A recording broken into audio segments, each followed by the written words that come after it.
Switch off again. She said no. Hi everyone, it's Michael here from Raindrop Digital. We're a UX consultancy, and today's presentation is all about user experience. So I'll be talking you through on how to improve your website's user experience. Background on us is like I said, we're a consultancy. We've been around for over 5 years now, based across the north, but we have clients all over the UK and the world. So work with startups all the way through to SMEs and blue chips. So that's just a brief background on us. Housekeeping, so please ask questions throughout. If there's a point where you think that for whatever reason it doesn't make sense, or you think, oh, I need some elaboration on any point I make, please just ask questions throughout. More than happy to take them. At least it's a bit more dynamic. If you need anything after the session, please reach out. And I think the slides will be available after the presentation. I think the last one there were, so hopefully yes, we'll share those with everybody that attends. Brill, that sounds good. Right, so like I said, the aim of this session is to give you the background on how to improve the user experience of your website. So what I'm going to do is explain what UX is first, how to find opportunities for improvement in your website, how you can develop solutions after that to improve it and make a gain, understanding the impact of the changes you make, and then how to do this on a continuous basis. So what we'll start with is what is UX. So essentially, you've probably heard it through many different terms. One can be customer experience, or you probably heard it as user experience. Whether you use different terms, they basically mean the same thing. A lot of people try and badge them differently, but the main aspect is that you need to understand the different scopes of experience that drive improvements on your site, and also that you and your team use the same language internally so it's consistent. Design and experience should not only take place at an interaction level on your website side, like completing a form, it should be considered as an overall overarching, because sometimes UX can be completely siloed into the point of people just look at specific bits of a website, when really user experience is the span of the whole website and the whole experience, whether that's from a marketing aspect or that post conversion. So it's got to be broken down across the whole journey. It's not just a small thing. So it does impact the broader aspects of the business, and that always needs to be taken into account.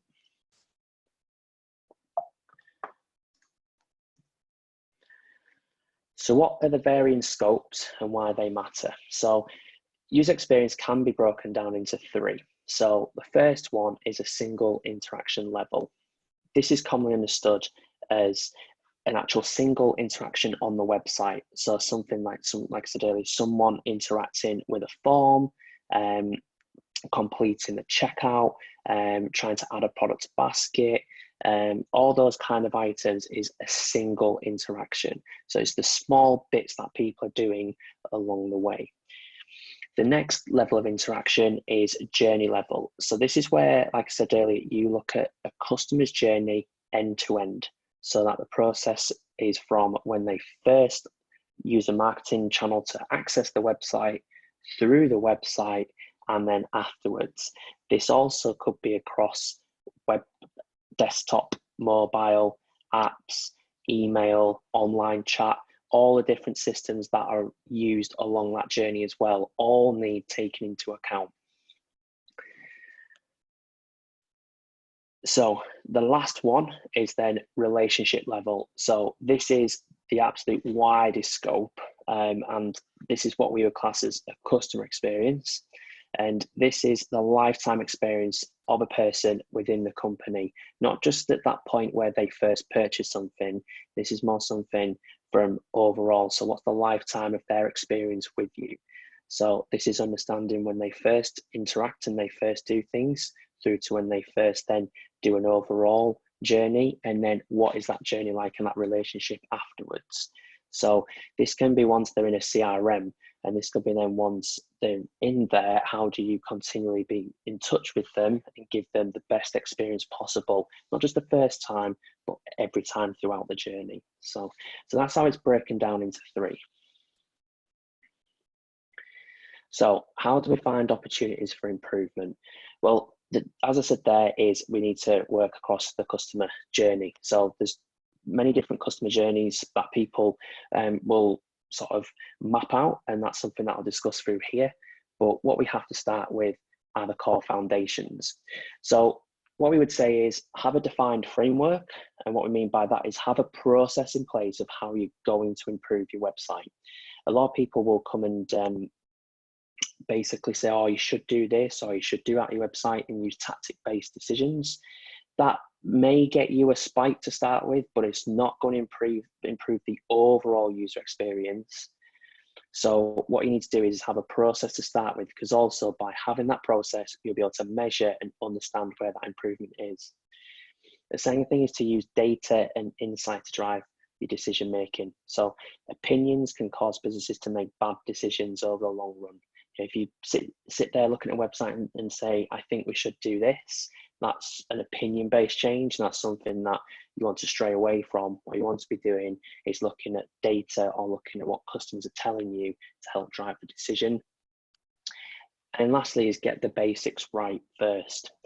If a website doesn't fundamentally work from the get-go, it's going to be very difficult to understand your customers and the users that are using the website. That may, like I say, sound pretty basic, but a lot of websites can have bugs and they can have basic errors that when they are not fixed, that can give you a bit of a skew on your data, but also what it can do is diminish the returns you're making if you're starting to change the website in a bigger way. So always get the basics right first. And then to drive our way out of opinion, one thing that we always say is what we always think is, we're normally wrong about what we think is good. So what I mean by that is if we think something's going to be good, we're going down an opinion basis route. So we need to take that out and actually think, what is it going to be good for the customer?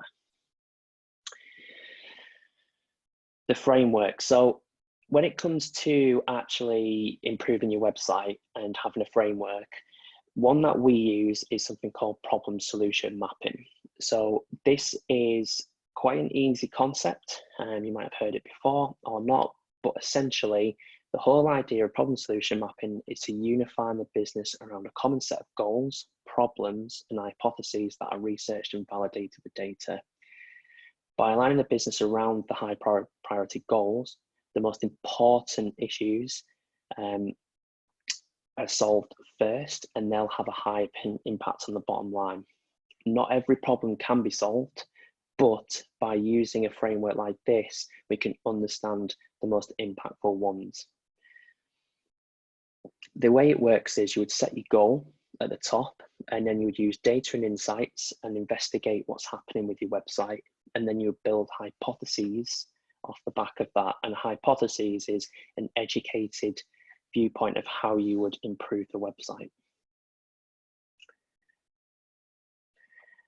And before we get all of that, we need to start with the goals. So we always say that when it comes to goals, you need to find a sweet spot where the customer goal and the business goals align. So the way I can sort of describe that is, if you have your marketing advertising a product in a certain way, or you want it to be in a certain alignment, but when you get on the website, that marketing alignment is off, or if a customer is looking at a point of view of, say, let's take glasses, a customer is looking for something that's more stylish, but as a company, you come in and say, oh, what we're going to do is just put better lens protection in and change how we make the glasses to get a better profit margin. That doesn't align. The business is obviously wanting to be more profitable, but the customer isn't going to be interested in the product because it doesn't align to their goals. So this is where research comes in massively, of understanding what the customer is wanting from you and what you can do with your product to provide that or service.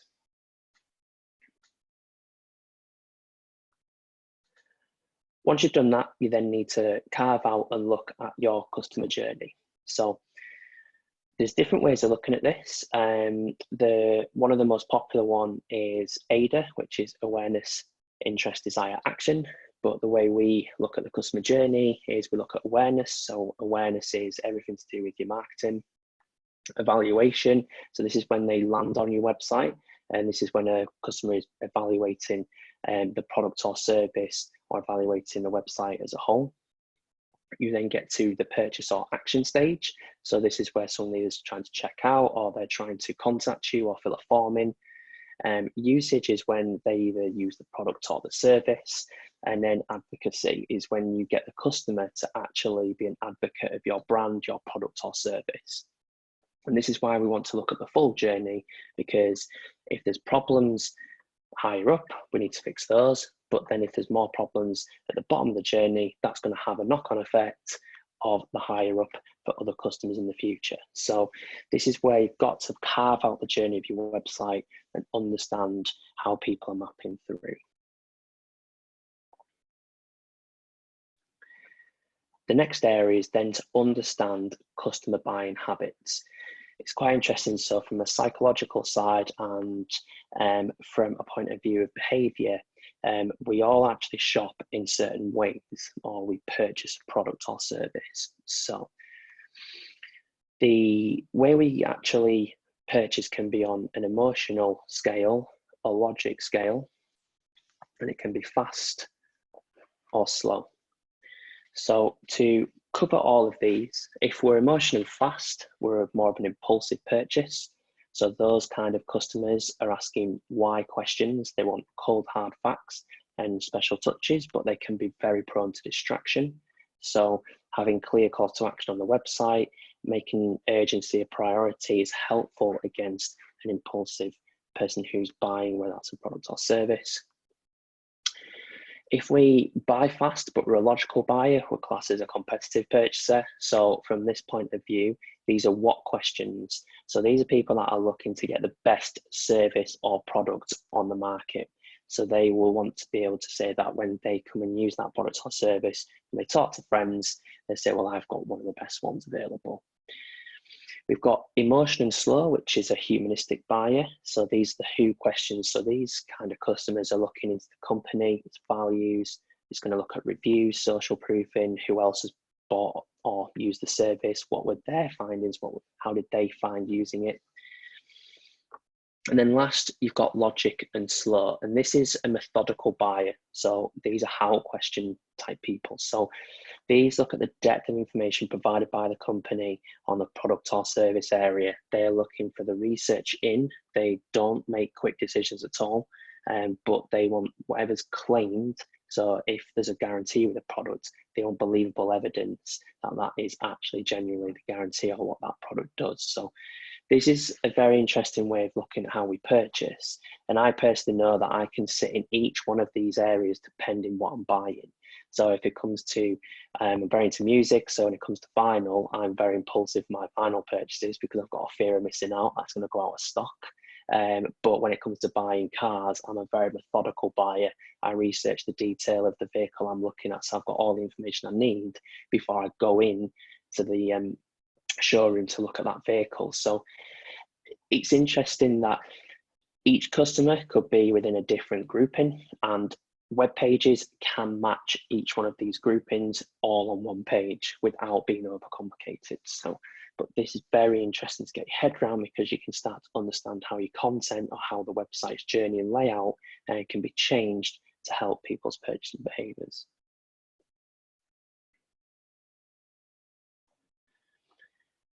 The next thing is to then look at the customer journey following all of that. So here's some examples of how you can actually map customer journeys out. So this one was done for the travel industry, and this is looking at a whole experience.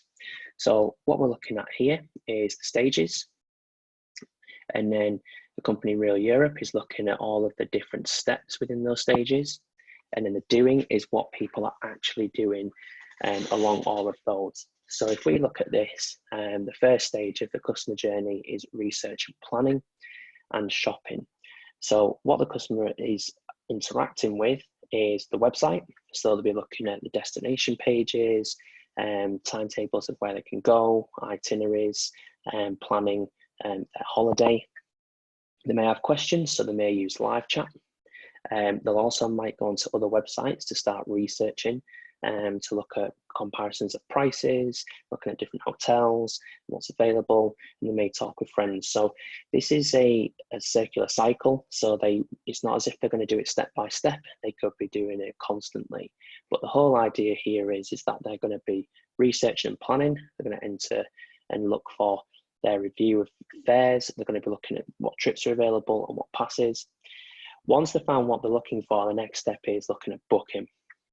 So from here, they're going to confirm the itinerary, look at how they're going to get the passes delivered to them and all the information they need for the holiday, how they're going to pay and confirm. If this difficulty occurs, they may call. And then following that, we've got the post-booking and pre-travel. So for Rail Europe, they were looking at the paper tickets to arrive, they'll print the tickets at home. If they needed to change plans or check ticket status, they may phone up and paper tickets arrive in the mail. And then we'd go on to the travel stage. So this is actually when they're actually doing what they wanted to do in the first place, is go on holiday. So they may print e-tickets at a station. They'll be looking up timetables, arranging more travel or confirming activities when they're out there. And then post-travel is how they share experience afterwards. Do they share it through the website? If they need a refund or anything, they'll call up or email. So the whole idea of this journey is to say that the website is being used constantly through every stage of the journey, but it's not just the website that's being used. It could be phone calls, emails, live chat. So having all of this available, making sure the experience across each one of these steps, each one of these interaction points, great, is really required here. So a lot of times when people look at customer journey mapping, they will just solely focus purely on the bit of the website they want to look at that time, but there could be knock-on effects of that further down the journey.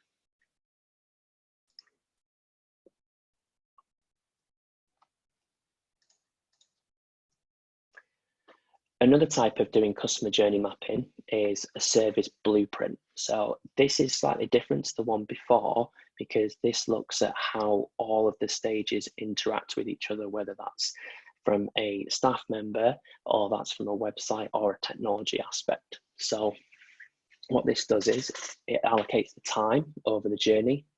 The evidence is where things happen. So the website, if it's involving a retail store or bricks and mortar, who's involved at the time, and then we move into the journey. So we're looking at this first step, they visit the website, then they may visit the store to browse appliances and sales, discuss features with an employee in person. They could make a purchase in store, and then they get notified by delivery and the appliance is delivered. So that's a typical journey of a service blueprint for potentially, I don't know, if you're buying a washing machine. But the interesting thing here is the line of interactions and the line of visibility. So the line of interaction is where the customer sees an interaction front stage, whether that's from a piece of technology or if that's from the employee. So on the website, they may use a support chat. When they go in store, they may get someone welcome them into the store. They may speak to an employee, and the employee may use a system that brings back the inventory and delivery times, and delivery dates and delivery times are available. The line of visibility is where that changes, and that's where it goes into back office, and that's how the website performs. So responding to chat questions, all the points of sale systems, inventory management, counting softwares. And then you've got a line of internal interaction, which is support processes to make sure that the backstage actions can be done, which then enables the front stage actions to be done. So this could be web analytics, logging the website visits. It could be the payment processing tool to enable that the payment can go through and the point of sale is updated. The third-party delivery service that gives all of the notifications for delivery. So when you look at it from that side, this is looking at a completely different basis, but it's looking at how every piece of technology in the business and the staff all interact at different stages and how that experience can be improved.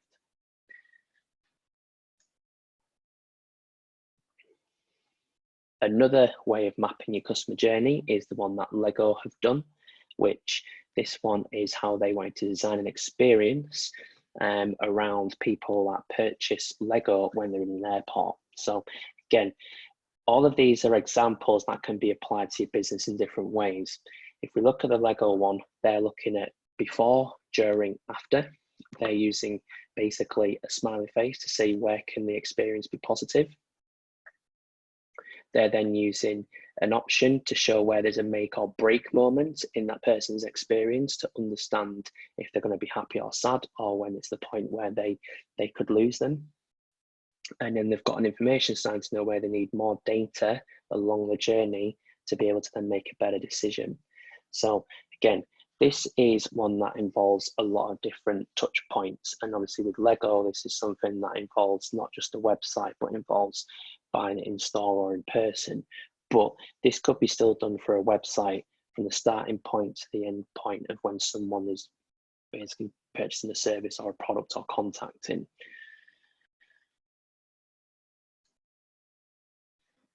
And then lastly, I mentioned earlier about purchasing a vehicle.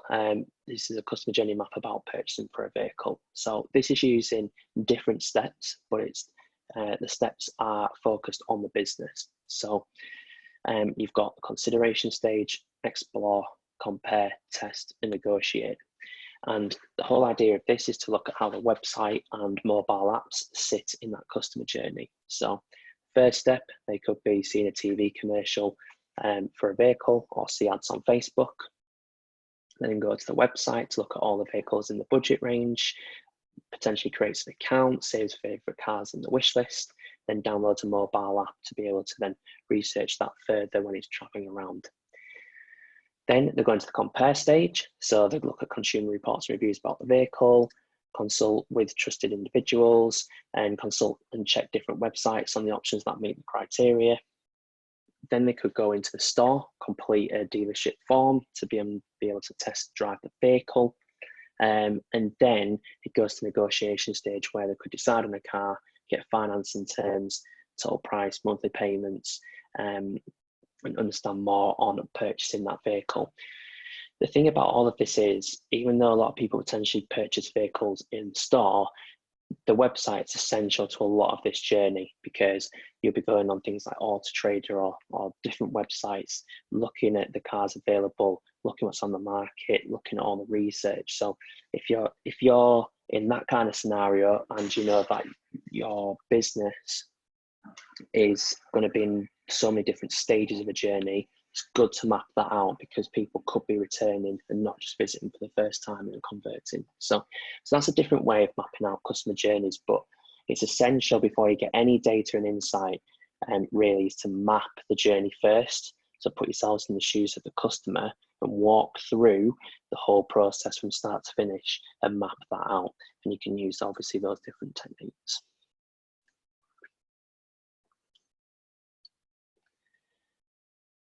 So once we've done all that, we then need to actually be able to find problems. So to find problems, we've got two different ways where you can use user behavior and user feedback.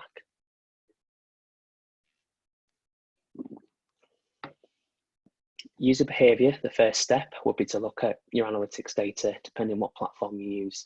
One of the most popular ones that most people use on their website is Google Analytics, and that is a free platform that you can use on your website. This allows you to understand where your visitors are coming from, what pages they're visiting, and where they're dropping off. If you have more of an advanced setup and you're an e-commerce business, you'll be able to pull all of your transaction data in. You'll be able to see popular products and purchasing trends. The main thing that I would say with analytics, though, one of the major pitfalls is having this set up correctly from the start.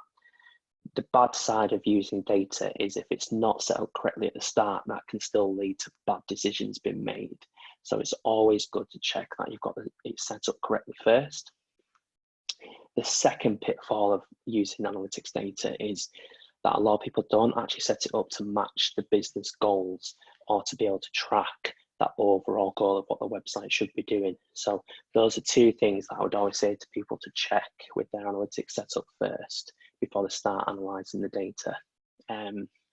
Once you do that and you know that's correct and working right, then get into analytics and get using the data as much as possible.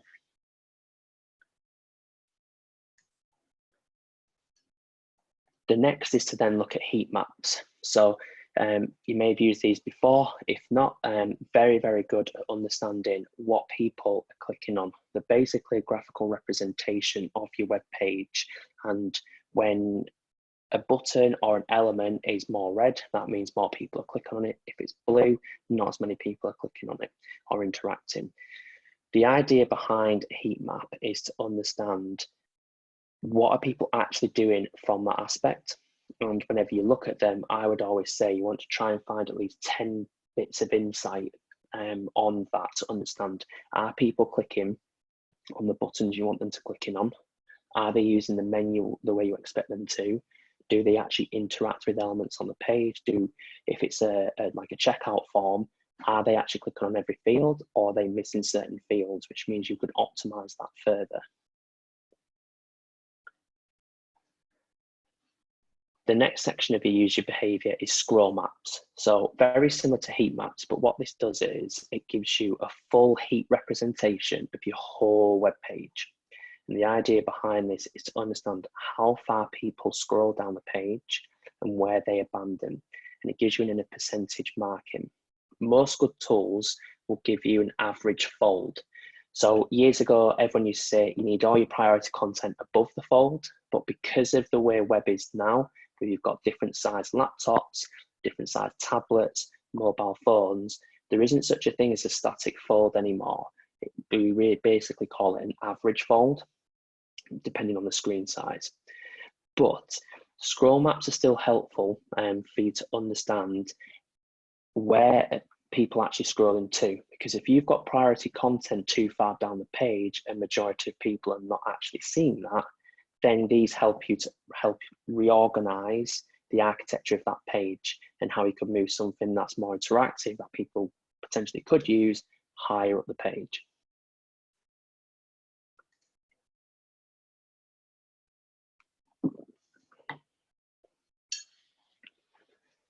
The next is to use visitor recordings. So with certain tools on the market, so one that I'd recommend is Hotjar. It's got a free plan, which means you can get started straight away.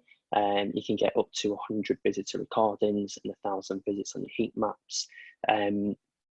But visitor recording as a whole allows you to record what a user is doing on the website for that particular session. And what this does is you can play those videos back as if you were sat next to that customer and watching what they're doing. The beauty of these is you can start to really look at how people scroll, how they click. Is there actually any bugs on the website? When they click on things, do things actually work the way you would expect them to, or in a sense of how a customer expects them to? And a lot of people say, oh, can this break GDPR rules? No, it doesn't, because you're not tracking any sensitive data. The other thing with video recordings is that they enable you to understand the difference between mobile and desktop and how they get interacted with. We use them to quite big effect with our clients. One of them, we found one of the major problems on their website on mobile, thanks to video recordings. I was watching several videos when customers were trying to actually add a product to basket, and every time they click the button, the page actually didn't really do anything. It just opened a new sort of pop-up window and you couldn't actually interact with it. So we were able to see in analytics that the conversion rate for mobile was low. And then once we looked at the videos, we had the evidence to then say the product pages don't work properly because there's an actual bug there. We need to fix that. So that's where visitor recordings come in very helpful. The main thing with these as well is whenever you use them, filter the video recordings, because one thing I would say is downside is if you just sit watching video after video without actually any aim or goal to these, you're just going to be wasting time. So when you look at the problem solution mapping, you're setting your goals, you're understanding where people are abandoning the website from analytics data. Now use the video recordings to then filter down to that point where you think the problem is, so that you can explore that and improve that area of the website.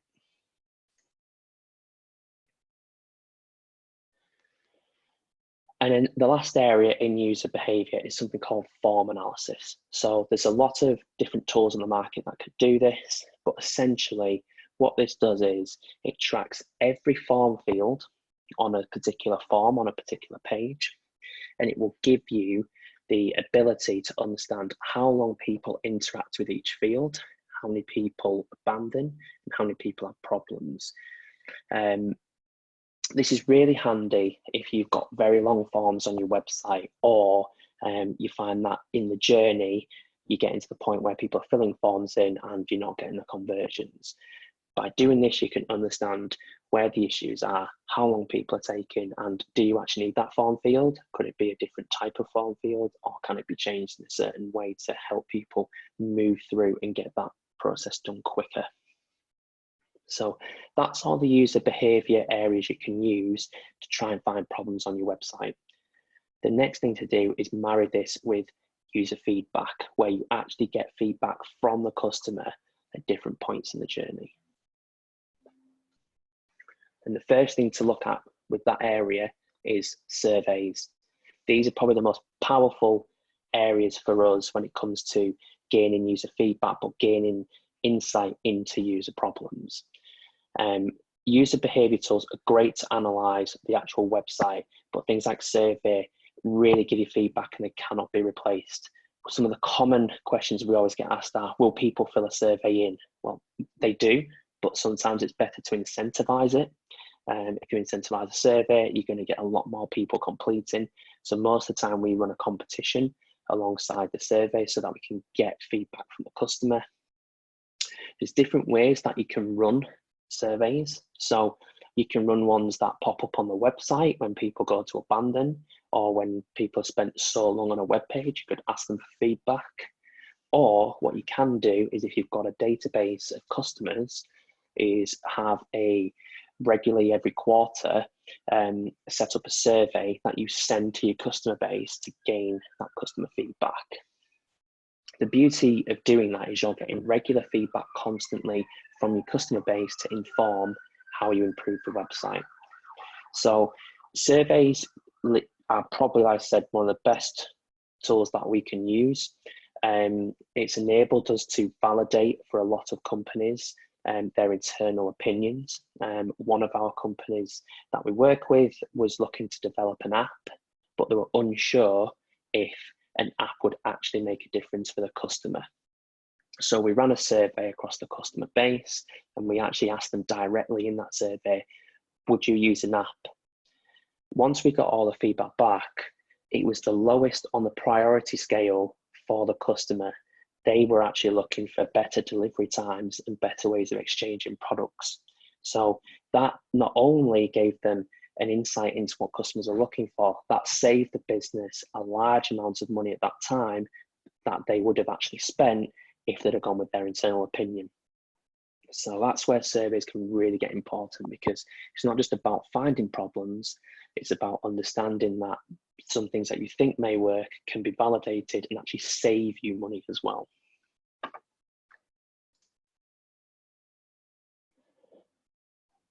The next area on user feedback is actually reviews. So whether that's internal or external, this is a fantastic source of getting feedback from your customers.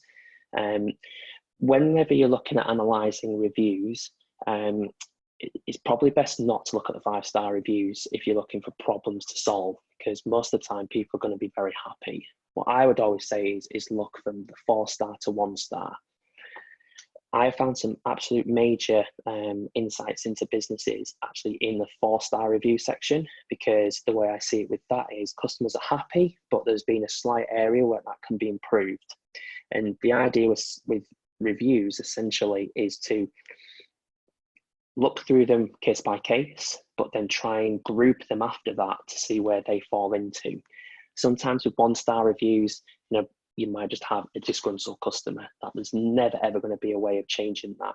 So it's not always best to always try and consider 1-star as the ones to always use for improvement. It's best to look at 2, 3, and 4-star, because you've got a chance for those customers to improve the experience, but also improve it for others.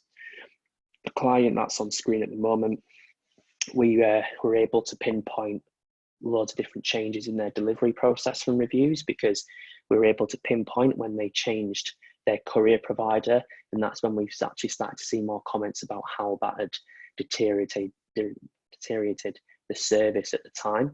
So we're able to say, look, you've changed courier, but people are being a bit disgruntled with that service, so you need to review that and look at how that can be better. Once you've used all of these tools, it's best to then collate the findings and visualize those findings along the journey. So what we usually do is get a whiteboard or a large white wall, put the customer journey on, and then all the insights we find, we can post-it note at each one of the journeys to help us visualize how many problems are in those areas. That then enables us to understand where the most problematic areas are and then where we need to develop solutions.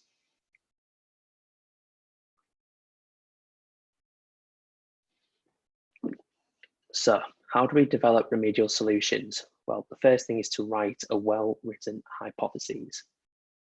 The way to do this is to use a starting statement of we believe that, and the reason we use that is that we believe that this change for X audience will cause a behavior change which we expect to see a measurable impact. This is how we can put this into practice. So our goal is to improve sales conversions rate by researching and understanding the user problems and opportunities that need to be solved. So that's the goal. So we want to improve the sales conversion rate of the website. The data and insights is that with this client, so it's an example client, due to demand, it currently takes up to 7 days to dispatch all orders. So we then break this down into opportunities.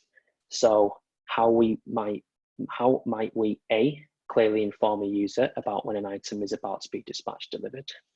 How might we B, better explain how long these delays will last? C, how might we provide a priority option for users to jump the queue, have their order dealt with first? So from this, how do we create hypotheses to then change the website? So hypothesis 1, if we add an estimated dispatch and delivery date on product pages for all users, this will ensure users are informed by current delays. Hypothesis 2, adding an estimated dispatch and delivery date on the basket page will help manage the expectations of users about delivery. And hypothesis 3, although we would recommend changes to tracking the account orders page, we feel this will be more effort than H1 and H2. So what we said here is we could add a lot more areas in the My Account to help people understand where their delivery is, but this could be more development time. So we would say to be able to match this goal with the data and insights and the opportunity, these two hypotheses, what we would work on.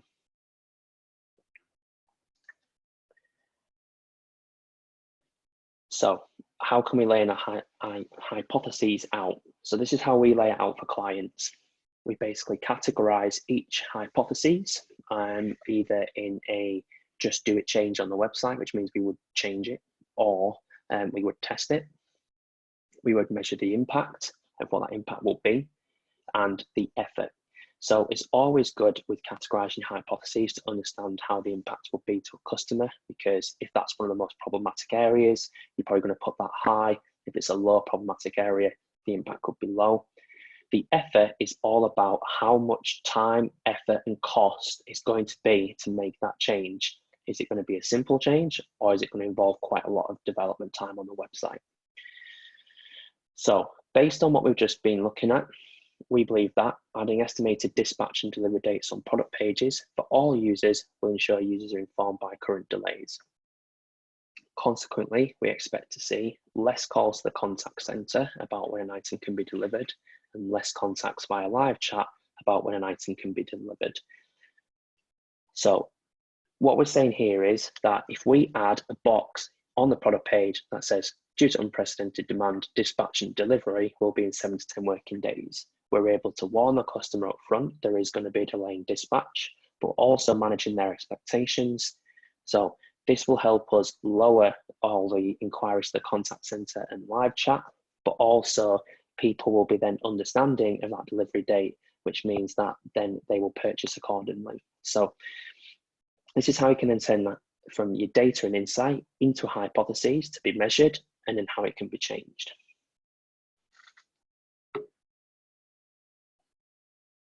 So when it comes to actually making changes to your website and understand how to make those problems improve, there is ways of looking at it. So this chart here is something that we use for clients.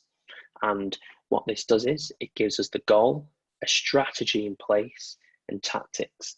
As much as I said tactics at the start aren't great, they are still things that can be used as a way of looking at how to change your web page.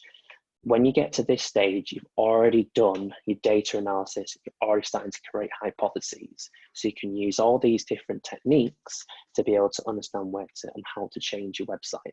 So one of the first strategies is to create focus.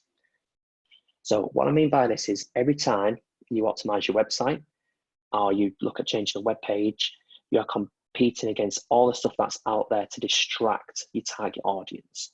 So creating focus is all about aligning a web page or a journey to the goal you want someone to do. Every design element on that page should be go towards the goal of what you want them to do at that stage. The next is context. This is a real key area. So this is all about reassuring your visitors they've made a good click.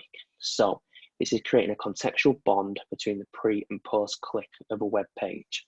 So for example, if you mention in an ad that you're doing free delivery, and then when someone lands on the website, there is no mention of free delivery anywhere, you haven't created context for the user and it's not a good click.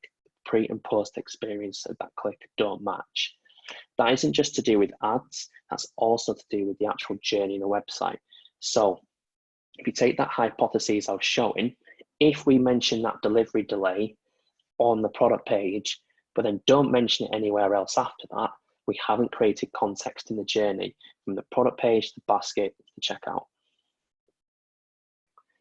The next is clarity. So clarity in a sense of web and user experience is all about the content on the web page and learning to write quickly and effectively what the value proposition of the web page, of the product, or the service. So this also means that whenever you're creating content, it's clear, there's no jargon. We work with a few legal companies, and one of the biggest things in legal is jargon. So we work with a lot of our customers there to put it into plain English because it'll be a lot more clear to the user. That will help them through the journey. The other thing around this is the actual hierarchy of the information on the page, how clear that is. So that's where heat maps can come in to understand that. The next is to build structure. So this is all about the alignment of the web page, how it looks, but also how things are displayed. So if you can build structure and use the web page to guide people into the right section, you'll find that they will scroll better. And then on your scroll maps, you'll still see people interact with your content more. And also, it's one of those where all of the elements on the page match each other. So this is all to do with making sure that the design and interface is clear and easy and it's got a structure to it. Oh, my mouse has decided just to skip across. The next one is design for trust. So this is all about building credibility on the website. So you can utilize social proofing like reviews, testimonials, videos, case studies that will help support the service and promote its unique selling points. One thing that when it comes to designing for trust is not to sort of overdo it. We can see with some sites that we've worked on that people have tried too hard on the social proofing, where it sometimes can be too good to be true. So it's good to be able to use reviews and case studies, but it's about placing them at the right points of the customer journey. And the only way to do that is to get the feedback through surveys, look at heat maps, look at what people are interacting with. And then the last thing is reducing friction. Friction is probably the biggest cause of abandonment when it comes to a website, and this is one of the #1 reasons why people don't convert. So it's all about lowering that on your website as much as possible, and that means removing negative influences that unknowingly creep into content, design, how people interact. So these are all different strategies you can use on a web page or as a journey to improve your website. So once you've done all of that, you've done all your research, you've set your goals, you understand where your problems are, you've created hypotheses of how you want to improve the website. It's about understanding how you're going to make them changes and the impact of those changes. This can be done through 4 different ways. You can do split testing, prototyping, pre-to-typing, and user testing. So the first one is split testing or A/B testing. So essentially, a split test is taking a version of the website, which is A, and then changing it, which will be B, and understanding how people interact with those 2 versions. This obviously gets used in the medical industry a lot, and obviously with the pandemic at the moment, you've got a lot of people taking a placebo effect for the COVID vaccine, and people are actually taking the vaccine. It's basically a testing regime. It's exactly the same with a website. You are splitting and giving 50% of people the original, 50% of the people the new version, and seeing how that works. The beauty of A/B testing is it mitigates risk. So when I said earlier about, I think we should do this on the website, if you've got such a hunch and that you still don't want to use data, then at least split test it, because you can mitigate the risk by understanding what does and doesn't work. And going back to what I mentioned earlier about the research with the app, you could actually mitigate risk by testing, having a placement on the website, download our app. If no one takes it up, you know that test hasn't worked, and you shouldn't do that building of the app. So split testing isn't there just to make money, it's there to mitigate risk so you don't lose money as well. It allows you to learn more about your customers because you're able to see from the tests what they prefer, how they use the website, how things are better, and it also brings us into the continuous improvement. Split test isn't something you do once and never do again. It's the same with all of the process that we're talking today. You do your research, understand the problems, put the solutions in, test them. So the tools you can use. So depending on the size of business, you could start with Google Optimize. That is a free software that you could use from Google to split test your website.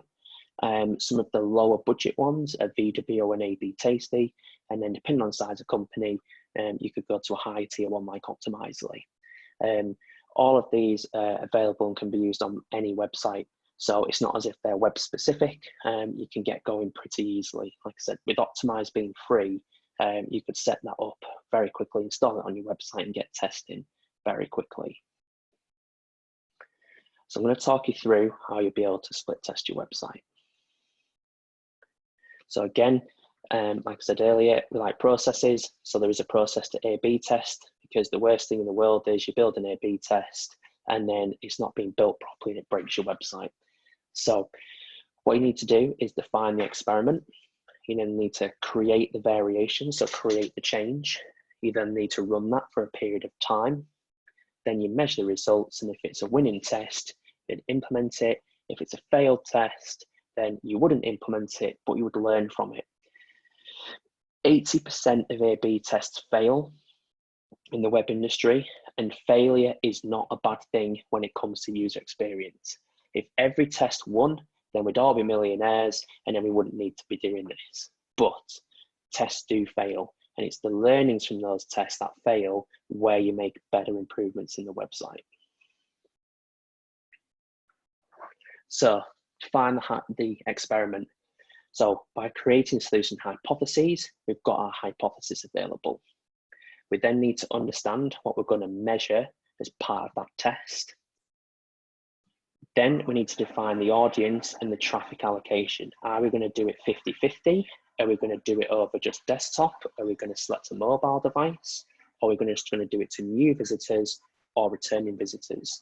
Testing tools allow you to test different ways. You can even start to test people that come from specific marketing platforms. So if you want to test a certain message, people that come from Facebook, you can do that through a testing tool. You then need to calculate the sample size required to be able to understand if the test is a win or a fail. So this is all about how many visitors come to your website as a sample size. And that enables you to understand how long you would run the test for. So most A/B tests need to be run a minimum 2 weeks, but a maximum to 4 to 5 weeks, depending on the business and the business cycle. You can run it for longer, but if you change your marketing campaigns quite a lot and the seasonality, other variables can affect the test. We'd also never recommend testing through a Christmas period if that's the most busiest time of year, or whenever you do run the busiest time of year for your website or business, because you already got a heightening demand and that can change the way a test performs. So when it comes to measuring the success metrics, we need to look at the goals and KPIs. So what metrics are we testing against? The main ones when it comes to your website, you're probably going to test the click-through rate, so the difference between someone moving from page to page. If it's e-com, you might be looking at how many people add to basket or how many people check out. The goal you set is the most important bit of defining the experiment, as that's what you're going to measure if it's a success or not. We have seen people always trying e-com, trying to measure it based on the amount of transactions. But if you're running a test on the home page or the category page, the primary there would be a click-through rate, not transactions, because that's a lot earlier in the customer journey. After that, you then need to look at how you're going to prioritize your tests. So one way that you can prioritize tests is the PIE framework, which is potential, importance, and ease. So you would score each out of 10, and then from there, once you've got that, you'll be able to work out your priority score. So if the potential of a test was 8, the importance was 7, and the ease was 3, then that gives us a priority score of 6. So ease is how easy it is to run that test. If it's a very easy or quick test to be able to run, then you're going to give it a high score. If it's going to be difficult, you give it a low score. Your importance, that can come from your research. How many bits of research is backing up that problem and that solution? And the potential is what you feel is going to be the biggest potential out of those problems you found. So if you've got a problem in the checkout that's stopping people from purchasing, you're probably going to give that quite a high potential of an improvement on the website versus something that was on the home page. But that also depends on how many people have already moved through your journey. So with some sites, we've seen like checkout abandonment at 50%, but product page abandonment at 93%. So if we were going to test a product page, the potential is going to be a lot higher because it means we're going to get more people potentially to purchase. So that's a really good way of prioritizing your test. You then need to create your variation. So this is where you actually make the change to the website. So this is a test that we run for a client a couple of years ago. And the problem that we found was they had a calculator on their product page, which allowed you to calculate the price of some hosting. The issue we'd found with heat maps is there's a lot of people clicking on the calculator, but not many people taking the trial. When we did the research, our hypothesis was that people were purely calculating cost or just seeing how much potential configurations would cost rather than being able to go through and do a free trial. So what we actually did was we tested taking away the calculator and putting a basic server setup in place to get people to move from the product to the trial process. So this is how you can see how a test would be able to be run on the website. Once you've created the test, you need to run it. So what we recommend is soft launch the test to 20% of the traffic. What this does is it allows 20% of people to see the test first. It allows you to track correctly if that test is working. It mitigates the risk of the test because if it isn't working, you can turn it off and you won't have lost loads of revenue or conversions because you've only done it to a small portion of people. If on the other hand it's working, then you then fully launch it to 50% of the traffic or give it 100% allocation. That means that you'll be able to then test it properly with the full audience. Pitfalls of testing. So we see it quite a lot, but testing things based on opinion, so not using any processes that we've mentioned in this webinar today or using any data. Some people, they will look at the test on a daily basis or a weekly basis and then see once it's starting to work, they turn it off. But that could be because of seasonality or because of marketing campaigns or other variables. So if a test is starting to work, let it run for its entirety, because if you call it too early and actually by the time you've run it, it's finished, it's failed, then you've got yourself some false positives. The next is not having enough traffic to the website. Also alongside that is not having a hypothesis. So by having a hypothesis, we know what we're going to test. But the traffic allocation also goes alongside reaching significance. And what we mean here is if we don't have enough traffic, it's going to take us a long time to be able to run that test, to be able to understand if it's going to work or not. The whole basis of A/B testing is to be able to do quick fire tests over short periods of time to improve the website. The other thing that we get asked a lot is testing and search engine optimization. Will this affect my SEO rankings? In short, no, it won't. So, as long as you follow these three things. So, A, do not cloak your web page. And what we mean by that is customers have used A/B testing to add extra content to a web page to cloak that for Google. Secondly, use a 302 instead of a 301 redirect. And what this says to a search engine is the change you have made is temporary because you're running a test or doing something with the website. And there's something called a rel canonical tag.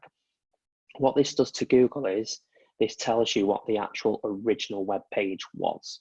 So by doing these steps, your A/B test will not affect SEO, it will not affect your organic rankings, but enable you to still benefit from testing the website. But as we know with SMEs, traffic can be very difficult. So what if you don't have enough web visits? There is definitely other ways of being able to improve your website. One of these ways is using something called pre-typing. And pre-typing is basically a stripped down version of a product merely to validate a change or interest. So this could be as simple as making a quick change to a web page or showing something on a web page that isn't fully working yet, and then basically seeing how people click on it. And if it works, great, you can then validate it and push that forward, or you go back to the drawing board. So the best way I can explain pre-typing is actually back from the 1980s. So IBM back then was at a crossroads about a game-changing product idea. They were looking at how consumer hardware and software could change how people speak words into text on a screen. So we're talking about speech to text, which to be fair, we all do with an iPhone, or we do with Alexa now, where we speak to it and ask it to do things. But back then, that wasn't around. And they were looking at how to basically do that. Because that technology was actually years away, as we know, it seemed a great enthusiastic idea, but how many people would pay for it back then? IBM didn't realize the cost that was involved to build a prototype or build a product, but they still wanted to validate it to see if it was worthwhile. So they built a prototype. And what they did is they had a computer with a microphone into it and a screen. And then in that room, they had another room adjacent, which basically had a typist who listened to what was being spoken and typed it, and that appeared back on screen when people were speaking. So what they were able to do was prove the concept to see if people actually liked it or would use it or purchase it, but they didn't spend thousands of pounds developing a prototype or the product to find if it won or failed.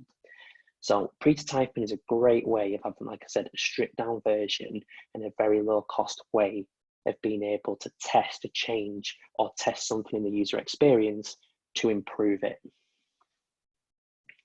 So what are the different types of prototyping? The first one is the Mechanical Turk, which basically is the IBM example I explained there. You've got the fake door, false door. So this is basically a concept where behind a false door is something for you to gather data based on if something exists, when in fact it doesn't actually exist yet. So this is a great way to gauge interest to see if that change or that new product idea is going to be good. So you take a website, again, e-com, you might want to test a new payment system, but don't have the traffic to test it properly on the website. You could use a false door, so you could serve up that actual payment solution, just not have it fully working. And basically when people try to interact with it, provide them a message that just says, sorry, this isn't working right now, please use one of our other payment systems. That then, if you're tracking the clicks on that, you'll be able to understand how many people interacted with it to give you the interest and the data to then be able to say, yes, that works, no, that doesn't. Off the back of that, there's the facade, which is very similar to a false door, but it actually allows the user to do something. So you might be looking at improving a product or offering a new range or a new product or service. So what you could do is advertise the product and do a pre-sign up. By doing the pre-sign up, you'll be able to get a list of how many people are interested and that would potentially purchase. By doing that, you get to understand the demand. You could then reach out to the users to be able to then say, look, the product is ready, you can go and purchase. Or if you don't get a lot of people actually signing up to it, you know not to do that. So again, this is a great way of being able to improve areas of your customer experience. Another way you could do a facade is, if you're improving your customer service, adding a live chat function or adding like a knowledge base, you could gauge that with your customers. One of the other ones is the YouTube video effect. So the concept here is to create a video to explain or show a new product or service or a change or something you're going to be doing to your website before it's being created. It can bring to life the idea, you can share it with your target market and understand the demand in a different way. Google actually used this technique with Google Glass. They used a video to gauge interest when they asked people to sign up to a program to help them develop the product. That and then enabled them to understand, would people actually purchase Google Glass and would they actually want to use it? The next step up from prototyping is actual prototyping. So this is a stripped down version of your product or your website, but it contains more detail than a prototype. So once people have learned or are interested in your product, you can create a prototype to test if that meets the customer's expectations. Then you could work with the people involved to build it as you would expect. So one way of prototyping can be changing your web page and sending people the link to the prototype to be able to use it and give you feedback. When we help companies with rebuilding their websites, we do a lot of prototyping in areas to enable them and the users to be able to potentially use that function or that change. It's a great way of getting feedback without having to rely on doing loads of testing if you don't have the capabilities or the traffic. There's quite a lot of tools on the market that will allow you to prototype. InVision is one that we use. There's one called Figma. They are very low cost. You're looking at about $20 a month from memory. So, but we've been working with a legal firm recently. They're going through a huge redesign of their website. So what we've done is actually prototype the majority of the website so they could understand how the new functions would work. Now they can send that to their most important customers to be able to use that and see how that's going to work. So like I said, prototyping, again, is a low-cost solution. The final area is user testing. So if you have prototypes, you are doing a form of user testing, but there is other ways of doing user testing. And this can be in a sense of getting someone on a remote video call or if you've got the budget, get them into a lab where you can then ask them a series of questions while they use your website, your product, your service, to be able to understand their frustrations, understand where it could be better, but also understand where it fails. The main thing about user testing though is having a good level of user there. So the main thing is to make sure that the customer is your target audience, or the feedback will not be helpful. So make sure it's someone that will be a direct person that would potentially use the product or the service, or has actually used the website and is a valid customer and you want to run something new by them. Moderate and script the user test. The worst thing to do with this is to get someone on a remote call, show them a website and go, what do you think? Because they're just going to give you any old feedback. What you want to be doing is saying to them, when you go on our website, how can you sign up to our email newsletters? They will then go around and navigate the website and try and do that. You can then record what they're doing to understand what's going on. Whenever you do any user testing, if a customer asks you a question in that test, you can't help them, because as soon as you help them, there's a problem there. So you've got to allow them to get frustrated or have issues for you to highlight and find them and then go and fix them. That's where you'll get the bulk of the benefit from user testing.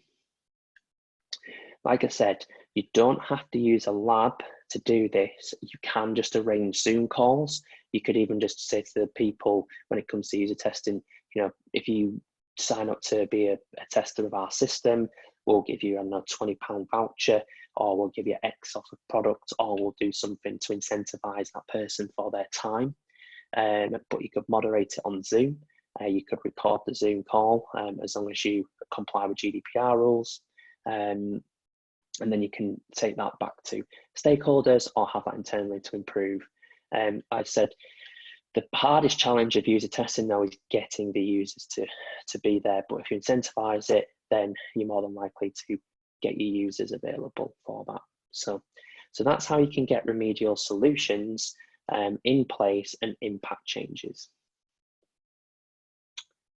So the key takeaways I would say from improving your website's user experience is follow a process, use data and insight over opinion, research as much as possible. The more research you do, the more you're going to understand your users, the more impactful your changes are going to be. And you can validate changes without needing to A/B test. So if you can't, or you don't have the budget or the traffic to A/B test, there's definite ways you can improve your website without needing it. So that's everything from me. If there's any questions, happy to answer them, and thank you for attending.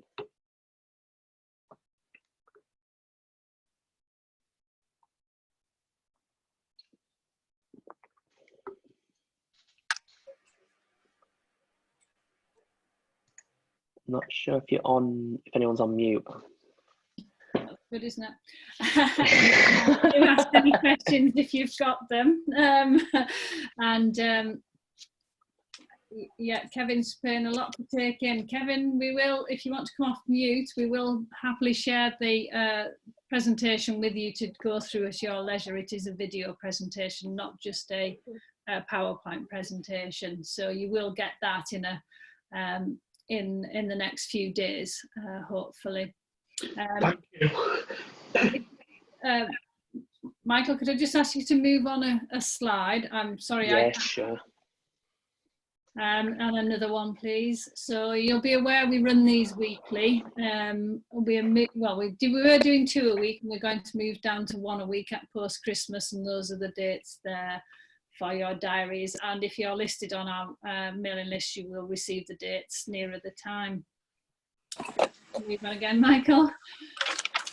And then you can go into the other area of support, which is the Digital Catalyst support, which can offer one-to-one support, helping you to look at what your digital needs are within your business and to identify solutions and take you through to an early stage implementation if that's the possible outcome that you want from that.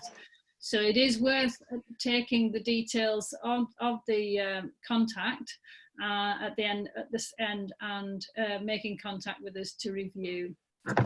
In terms of what happens with that, oh, sorry, could I just go back? Sorry, there you go. In terms of what happens in that one-to-one spot, we conduct what's called the digital maturity benchmarking, where we look at all areas of the business for our digital engagement levels, and we seek to understand the gaps where they are. And then we look to engage with technology specialists to work with you to understand the gaps better, look at the scope as what you need, and then to look at, as I say, a very early stage implementation. What we don't do is we don't purchase the product for you, or we don't give the business any money. We support you through the advice and the development, working with the technology specialists. Okay, Michael? So I think I've just run through a little bit of that one, and how the digital engagement can have a cost-effective benefit to your business, and obviously more awareness of your business. Quick example now, we've done a little bit of that today: digital marketing, social media, website, SEO, that type of thing. Moving to the cloud, introducing e-commerce if it suits your business, and looking at cyber security. And the next one, yeah, covered that one, so we'll just skip through that one, and hopefully we get into the contact page. Yes, we've got outcomes, yeah, and then the contact details. Yeah, so that was the contact details there, and please make contact with us at your leisure. I'm going to launch a poll now. If I could ask you to complete the poll. What we like to do is find out whether we're hitting the target with our information, and whether it has been of use to you. So if I can just ask you to complete the poll, I'll stop talking now, and if there's any questions for Michael, please come in with them now.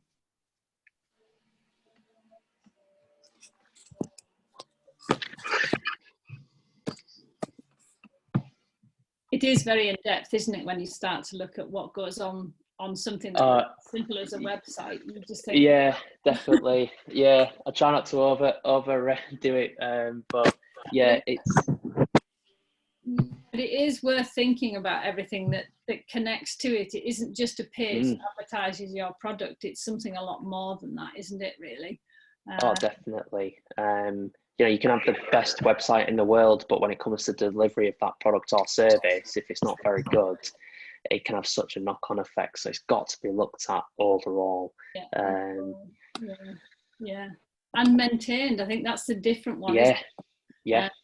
You know, it's setting a target to review over, you know, over and over again, rather than just do it the once and think that's it, really. Yeah, and a lot of people think, oh, I've got a website, that's great, I don't need to do anything with it, but most competitors are always improving, so there's always place to do it. Absolutely. Okay, well, we're getting the poll completed now, so I'm going to assume there's no questions, but please do. If you've got any questions, post the chat. In fact, I'll just drop my email into the chat.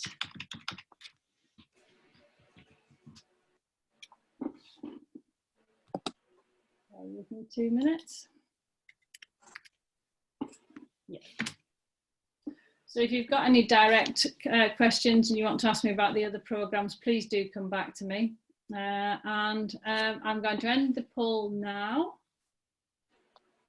Hopefully everybody's completed it that wants to. And I'll thank you for your time.